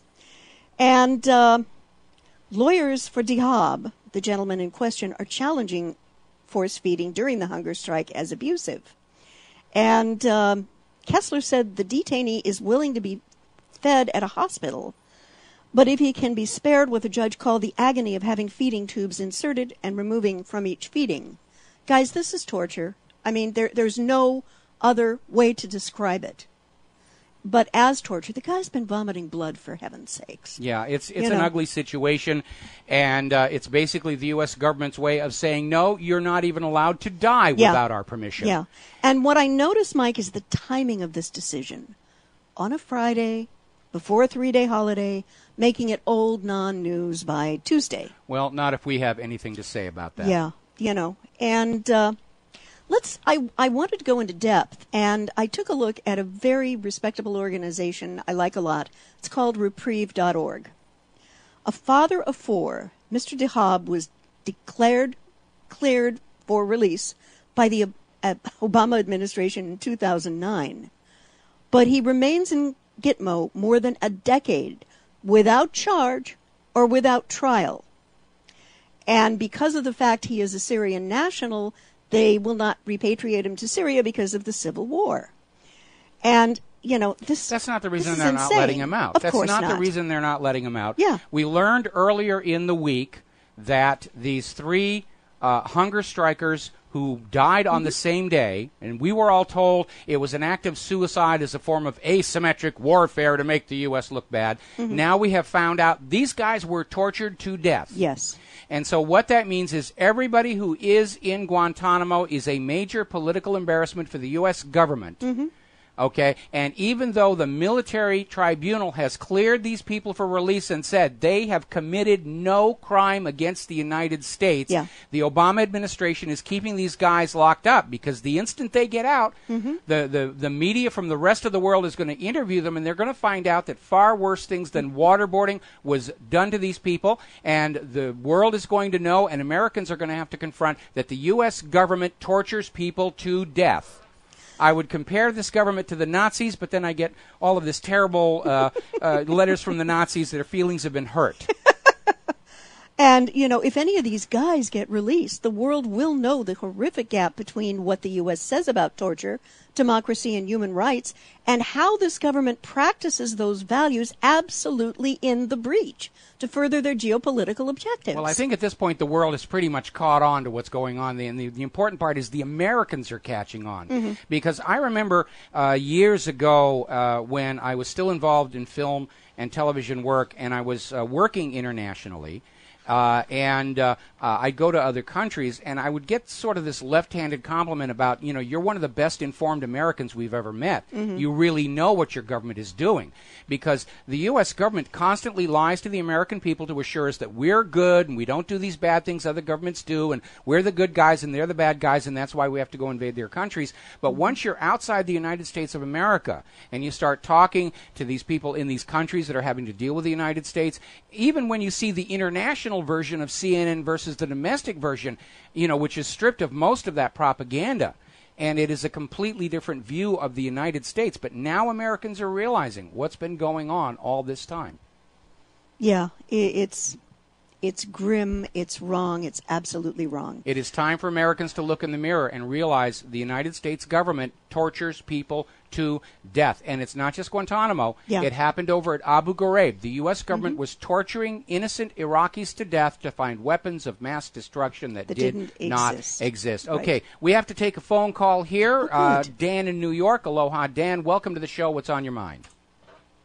Aloha, Mike. This might be off topic. I heard you talking about Abu Ghraib there, but I wanted to ask you a quick question about what chance you thought there would be in the United States stock market, an event like as happened in 2007 in Zimbabwe, where in real terms the stock market collapsed, but in nominal terms the stock market skyrocketed because of all the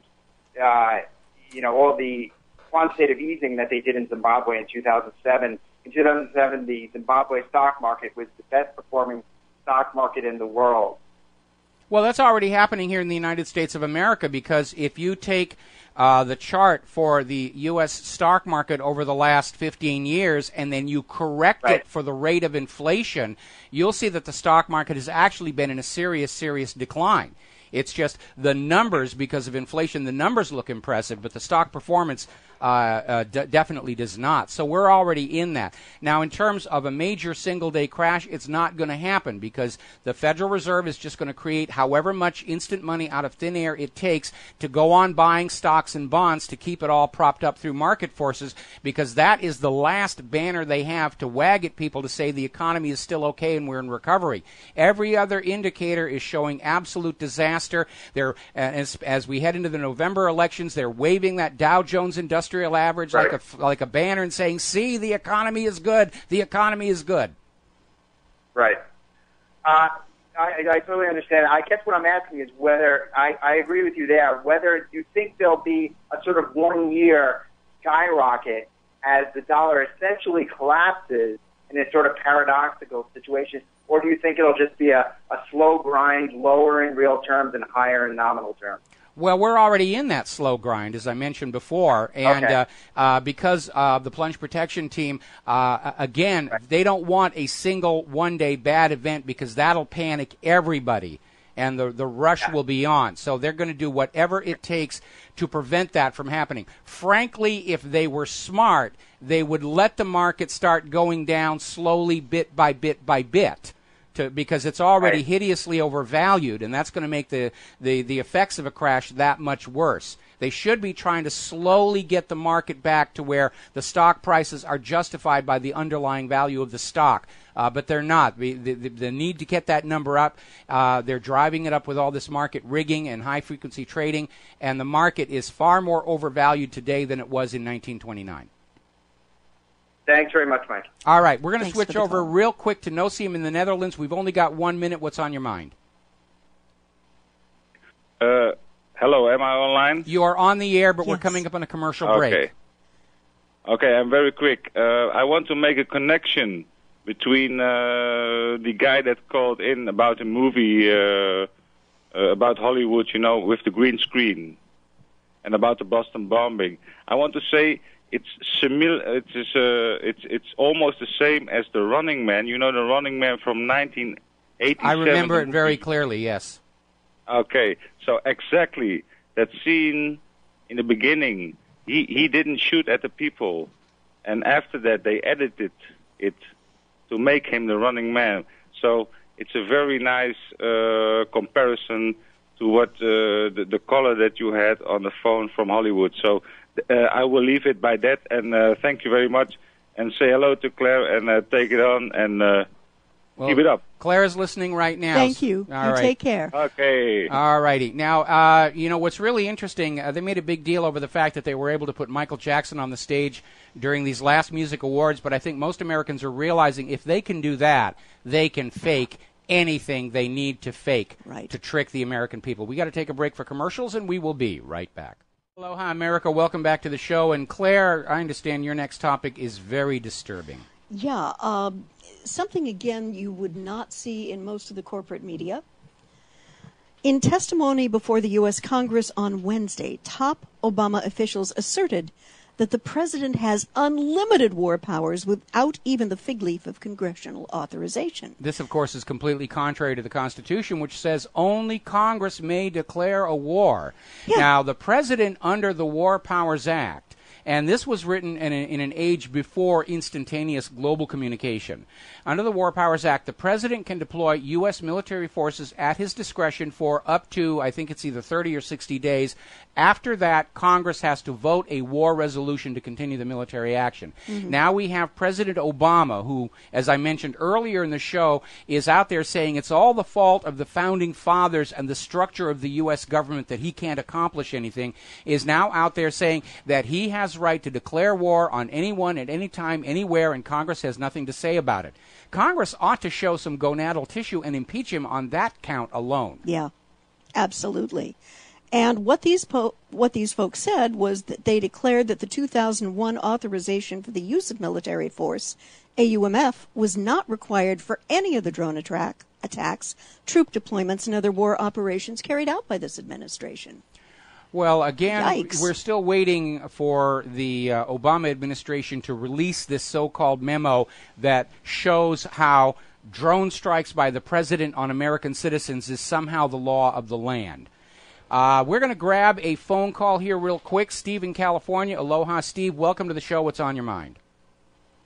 Well, the disappointing turnout for this American Spring March. What do you think happened there? This thing was planned out since January, and I don't know why they didn't include all these other cities. They could have made a big response and just spread it out all across the United States. But you think it's just that people have given up, or they just say that it's too little time through the legal channels to get rid of some of these people out of office? Is that what had happened, or have we just given up? I think, given that the organizer had previous ties to U.S. military intelligence and was just this rabid pro-Israel supporter, I think most people figured that this was an attempt to create some kind of a violent event that the U.S. government could use to justify a national emergency and martial law. We've seen two previous ones. Last July 4th, we had Adam Kokesh and his aborted armed march into Washington, D.C. that seemed tailor-made to provoke a confrontation.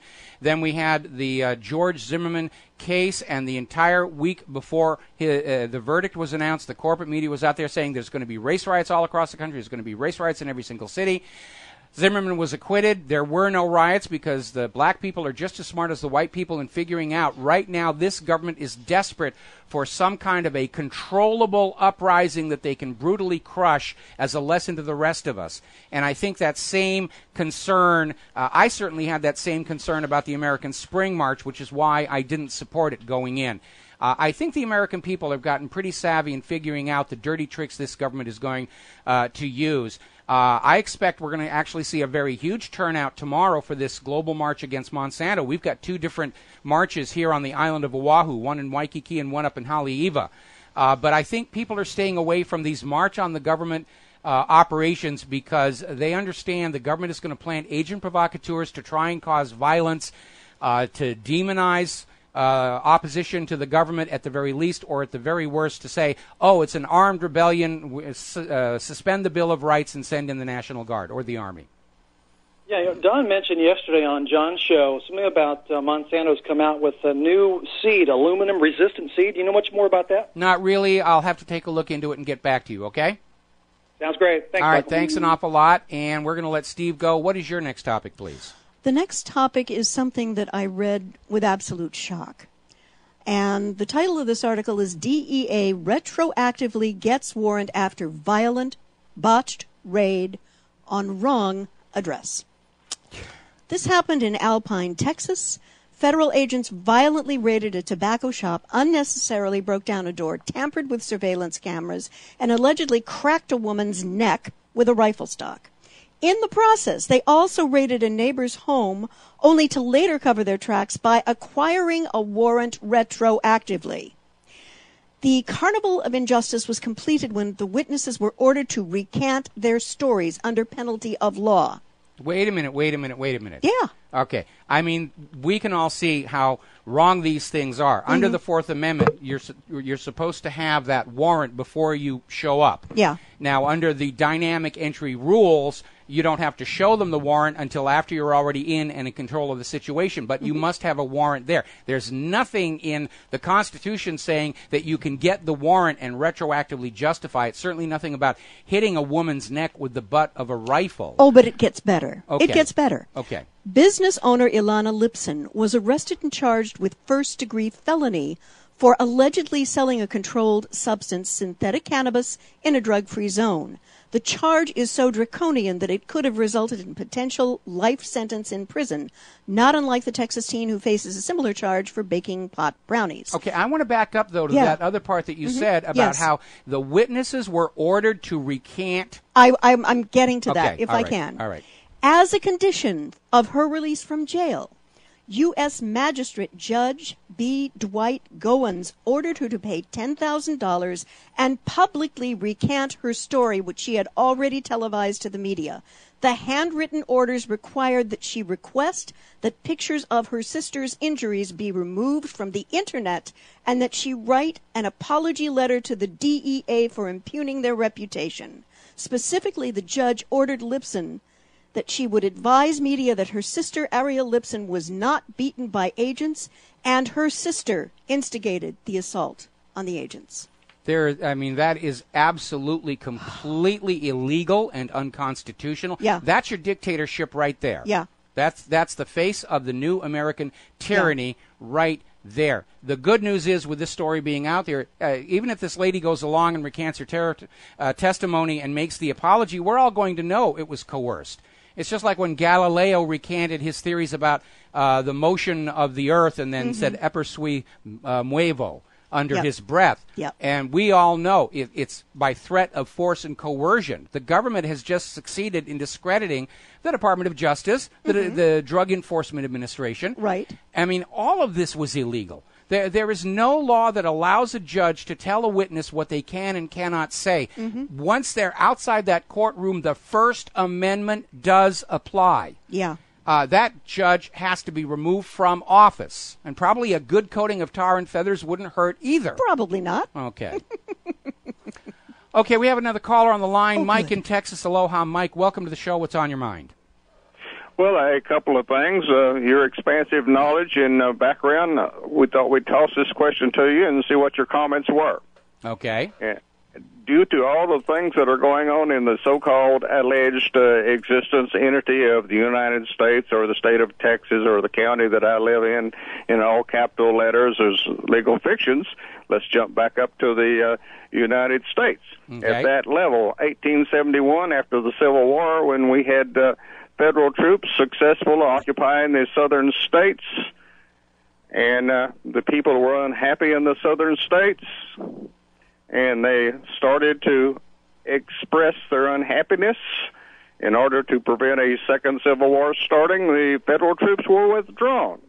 So under the statement of 1871, the Congress legislated itself into a corporation, and because it had control of the southern states as well as the northern states, all of a sudden, according to my readings, all states are corporations, so therefore they have no jurisdiction over me, the flesh and blood man. Your comment. I know it's one of those issues that legal scholars like to debate over and over and over again. In the general historical sense, the Jeffersonian Republic did end with the Civil War, and while Abraham Lincoln successfully used the issue of slavery as the reason for the Union to invade the Confederacy, just like George Bush was screaming about Saddam's nuclear weapons. The real issue was that the Southern Confederate States wanted to hold the federal government in Washington, D.C. to the limits of the Constitution and the Bill of Rights. It led to war. They lost the war. And at that point, you're absolutely right. The Congress started passing all kinds of amendments and new laws to basically create this central tyrannical strong government, which is absolutely contrary to what the Founding Fathers had intended.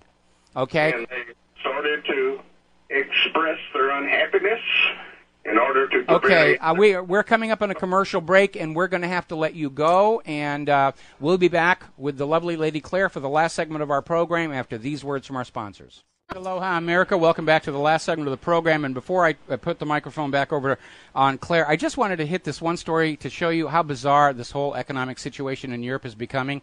In order to meet their mandated deficit reduction targets imposed on them by the European Central Bank, Italy is going to include in their gross domestic product calculation illegal drug sales and prostitution. Hey, it's commerce. We get to count it. What's your next topic? Well, there was a very interesting foaming at the mouth article and video by The Guardian today. And the headline says, "Watch RT Network attack Prince Charles. If anyone knows real Nazis, it's the royal family." And this is stated, if anyone knows real Nazis, it is the royal family, said RT senior reporter correspondent Anissa Naoui on its In the Now program. And she is charged with introducing a slick video graphic of a mocked-up photo album, providing a pictorial guide to the House of Windsor's Nazi links. It features a photograph of Charles' great-uncle, the Duke of Windsor, visiting Hitler at his Obersalzberg retreat shortly before abdicating. And the lady commented that Edward's wife, Wallis Simpson, quote-unquote, hung out with Hitler. Well, whoever wrote this article and edited this video, calcium, magnesium, B vitamin, some valerian, and here's what's going on. I think The Guardian doth protest too much, and very ironically, it is a Guardian.com article in 2003 which absolutely nails the royal family's Hitler-Nazi connections. Okay, I think we're forgetting something, and that is the timing here, because yes. Prior to the outbreak of war, Germany was this amazing economic miracle. People were trying to find out, how did you do it? Of course, we know how they did it. They got rid of their private central bank and had a government-issued value-based currency. Right. As a head of state, Hitler met with a lot of people, and sometimes they were friends, sometimes they weren't, sometimes it was necessary. And I think they're really reading way too much into this situation. What they're trying to do is obfuscate the issue to get away from the fact that Prince Charles basically violated the traditional political neutrality of the royal family. They're not supposed to be getting into the political fray in Great not Britain. At all. And they violated it by going out with this attack on Putin, dragging up Hitler one more time. And I think it just really bothered a lot of people. And there's a backlash, and it's just going to devolve into all kinds of name-calling. And I don't think it's really that big a deal here. It's just the kind of name-calling you see going into war. And the fact that the British royalty met with Hitler, I don't think it really means all that much other than leaders of nations meet with each other for diplomacy purposes. Right, I agree. What is your next story? Well, I think, let's see, I have one more. Apparently there is a North African secret agreement on the Libyan jihadist problem.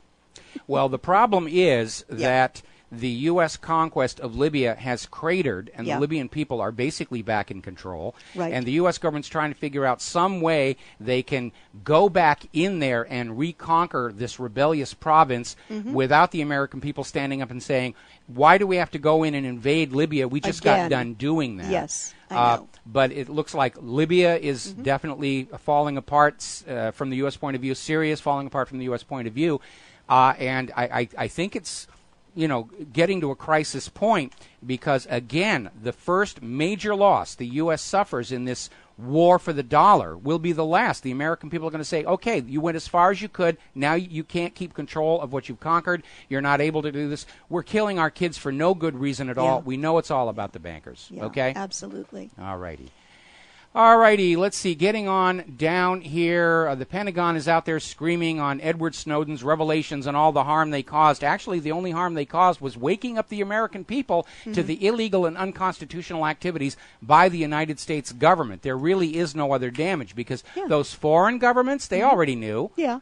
They already knew it was going on. We here in the independent media, we know it's been going on since the days of Echelon. Yes. The only thing that changed was the American people, ordinary people, woke up and realized what was going on here. Let's see. Interesting question posed by Investment Watch blog. How can Americans feel safe when there are no rules? That's scary. That's what they're really talking about. We have a government that refuses to follow the rules, which means we absolutely cannot anticipate what they're going to do next. And that is really the danger. We've got a president who's out there openly dissing the structure of the constitutional republic and the founding fathers. He's out there declaring he's got unlimited authority to start wars without constitution. That's a complete violation, 180 degrees of what's in that constitution. It's a complete fabrication. And Michael, as you and I have discussed before, both cornered animals and cornered governments can be very, very dangerous. Very, very dangerous indeed. And I think we're at that stage right now. Yeah. Now, not too long ago here on the show, we had Australian author Dee McLachlan, who's written these very wonderful children's books about modern topics like weapons manufacturing, the evils of banking, genetically modified corn. And she did one about the World Trade Centers called The Three Tall Buildings, and apparently it's caused enough of a stir in Australia where news.com.au felt they had to come out and basically sneer at it. And they came out with this piece saying, well, it's out there, but really, your kids shouldn't be exposed to this. I mean, and apparently the proceeds from the sale of this particular book are going to Artisan Engineers for 9/11 Truth. That's Richard Gage and his crew. Bless her. And, this article was out there saying, well, Artisan Engineers from 9/11 Truth, they've been completely dismissed and discredited by all their peers. No, they've been smeared a lot by the government. And we're going to try and get Dee back on the show to respond to this. But I think we're at the point right now where I'm smelling this panic in the corporate media and governments around the world that their decades of carefully crafted illusion that kept us all enslaved and controlled, it's starting to crumble apart in front of them. And I know they're feeling the stress because there's this very interesting story up in Minnesota about this Fox News anchor Greg Jarrett, he just got out of rehab. And on that day, went over to the airport, went to the airport bar, started drinking, apparently had some medication, and got into such a state of inebriation, the police had to arrest him. He couldn't even stay on his bar stool, was shouting profanities. Which, I mean, let's cut the guy some slack. Could you lie your fellow Americans into war after war, cover up torture and war crimes, and stay entirely sober? I don't think so. It's a tough job to shovel out the bovine excrement there. Yeah. And now then, down in North Carolina, had a restaurant there called The Pit, barbecue restaurant, which has a sign on the front door proudly proclaiming, "We are a gun-free zone." And apparently the three guys who robbed it at gunpoint can't read because they walked in with the guns and robbed the place, So, and here, the gun grabbers were telling me these gun-free zone signs were going to work. Oh, actually, dear. what they really say, the people with the guns look at the sign that says gun-free zone, and it says giant open-air target gallery. Right. Because, these mass shooters who were hopped up on prescription antidepressants, they always went to the places with signs that say gun-free zones. It means nobody's shooting back. That's we right. can have fun. That's it's going to right. be there. Yeah. All righty. We did mention this earlier in the show, but the U.S. House of Representatives approved the latest version of the National Defense Authorization Act after rejecting a proposed amendment that would end the U.S. government's ability to indefinitely detain American citizens without charge, accusation, or cause, or trial for that matter. So the U.S. Congress has just rubber-stamped Obama's ability to grab us off the streets if he doesn't like us and throw us in some dark hole someplace never ever to be seen again, like those people in Guantanamo who have been declared innocent by the military tribunal, and Obama still will not let them go. Is it time that we acknowledge we are living in a dictatorship?